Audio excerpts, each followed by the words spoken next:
Pernyataan sikap Forum Peduli Advokat Indonesia menolak intimidasi dan kriminalisasi advokat yang sedang menjalankan tugas profesi. Kriminalisasi hukum mulai terjadi terhadap profesi advokat yang sedang menjalankan tugas profesinya di Indonesia. Kriminalisasi ini contohnya terlihat melalui rangkaian bentuk tekanan, intimidasi, dan ancaman kriminalisasi terhadap salah satu tim kuasa hukum Sekjen PDIP, Hasto Kristianto Febri Diansah oleh penyidik KPK.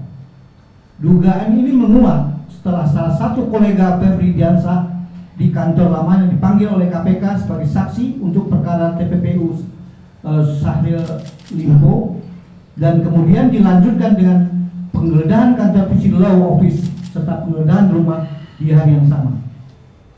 Berselang beberapa hari kemudian, adik kandung Febri Diansah juga dipanggil oleh KPK dalam perkara yang sama untuk jadwal pemeriksaan hari Senin 24 Maret 2025. Padahal setelah Divisi Law Office, adik kandung Febri Diansah hanya menjalankan tugas sebagai peserta magang advokat sebagaimana diwajibkan oleh undang-undang.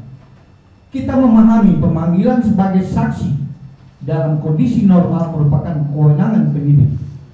Namun akal sehat yang wajar membuat kita dapat mempertanyakan kenapa tindakan pemanggilan hingga upaya paksa berupa penggeledahan dan penyitaan dilakukan setelah Febri Diansah masuk sebagai salah satu tim penasihat hukum Sekjen PDIP Hasto Kristianto. Apalagi saat pemanggilan dan penggeledahan dilakukan, perkara korupsi yang melibatkan Syahril Yassin Limpo telah diputus berdasarkan putusan pengadilan berkekuatan hukum tetap, sedangkan penyidikan dugaan TPPU sudah berlangsung sejak lama, yaitu sejak 26 September 2023. Hari ini kami menerima informasi Febri Diansah dipanggil sebagai saksi untuk tersangka Harun Masiku dan Doni istri Istiqomah untuk jadwal pemeriksaan yang bertepatan dengan jadwal sidang Pak Hasto Kristianto, yaitu besok Kamis 27 Maret 2025. Oleh karena itu, wajar jika kami menduga tindakan-tindakan tersebut adalah upaya teror dan intimidasi yang sangat mengganggu pelaksanaan tugas advokat. Padahal mengacu pada Undang-Undang Nomor 18 Tahun 2003 tentang advokat berstatus sebagai penegak hukum, bebas dan mandiri yang dijamin oleh hukum dan peraturan perundangan. Selain itu dibangun framing jahat seolah Febri Diansah dan tim penasihat hukum menerima honor dari hasil korupsi di kementerian yang dilakukan SIL dan kawan-kawan. Padahal berdasarkan fakta yang telah muncul pada proses persidangan yang ditayangkan secara live di televisi nasional pada tanggal 3 Juni 2024, 3 terdakwa yang pernah menjadi klien tim hukum Febri Diansah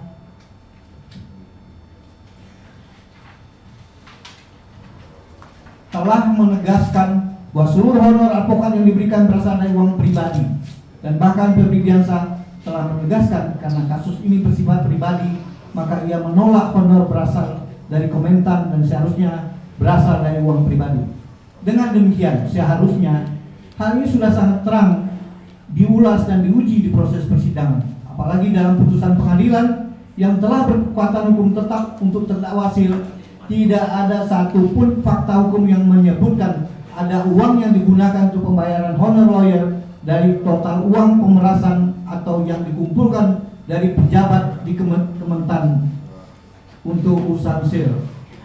Sehingga kami mempertanyakan alasan KPK yang terkesan memaksakan narasi ada uang korupsi yang diterima ketika Febri Diansah sedang mendampingi Sekjen PDIP Hasto Kristianto di persidangan bersama tim kuasa hukum yang lain. Perlu diketahui, penerimaan honor oleh advokat dijamin oleh Undang-Undang Advokat, yaitu Pasal 1 Angka 7 dan Pasal 21 Undang-Undang Nomor 18 2003. Sehingga narasi KPK yang menyudutkan advokat terkait penerimaan honor adalah perbuatan yang bertentangan dengan Undang-Undang Advokat. Menyikapi hal-hal tersebut di atas, maka kami perlu menyatakan sikap. 1.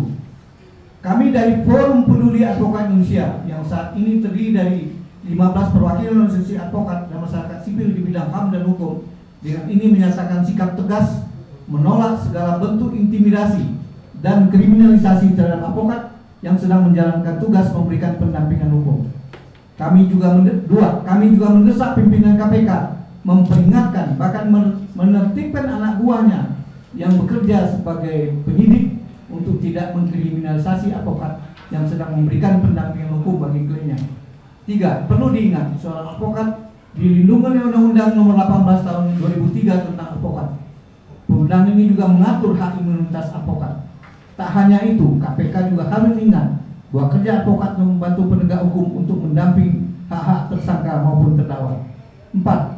Dalam momentum pembahasan RUU KUHP yang sekarang berjalan di DPR RI, kami meminta DPR RI juga mempertimbangkan penguatan hukum posisi advokat dan pelindung hukum untuk advokat dalam menjalankan tugasnya agar advokat tidak mudah diintimidasi dan kriminalisasi dalam menjalankan tugas profesi.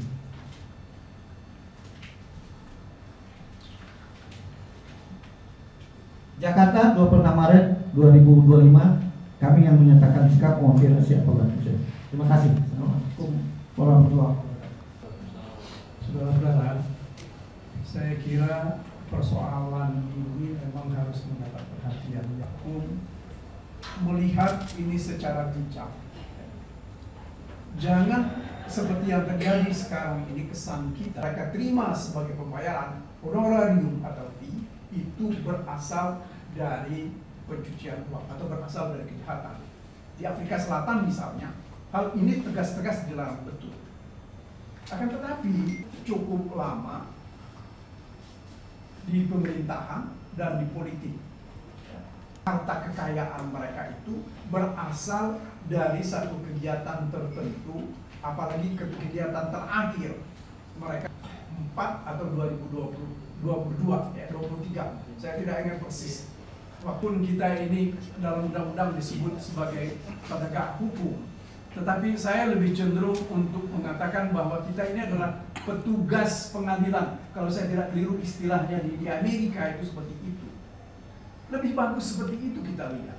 Kita ini bekerja untuk kepentingan hukum, untuk kepentingan di pengadilan. Ya. Jadi saya kira sangat tidak tepat dan kita sesalkan betul apa yang dilakukan oleh teman-teman di KPK ini.